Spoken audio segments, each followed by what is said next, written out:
14/3/2025 வெள்ளி காரடையான் நோன்பு. இன்று காரடையான் நோன்பு விரதம். பூஜை செய்து சரடு கட்டிக்கொள்ள உகந்த நேரம் மாலை 5 மணி முதல் 6 மணி வரை. இனி இந்த விரதம் குறித்து சுருக்கமாக காண்போம். யமனுடன் வாதாடி இறந்த தன் கணவனின் உயிரை மீட்ட சாவித்திரியின் பதிவிரதத்தை போற்றவும், உயிருடன் இருக்கும் தங்கள் கணவர்கள் சத்தியவான் போல எவ்வித குறைவுமின்றி நீடூழி வாழ்ந்து தங்களுக்கு மாங்கல்ய வாக்கியத்தை அருள வேண்டும் என்பதற்காகவும் பெண்கள் அனுஷ்டிக்கும் விரதமே காரடையான் நோன்பாகும். சுமங்கலி பெண்கள் தங்களது மங்கள வாழ்வை நீட்டித்துக் கொள்ளும் மகத்தான விரத நாள் தான் இது.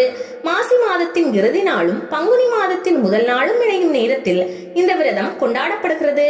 இது சாவித்திரி விரதம், சர்வ மங்கள விரதம், கங்கார் விரதம், ஜித்திய விரதம் என்ற பெயர்களில் வட மாநிலங்களில் கொண்டாடப்படுகிறது.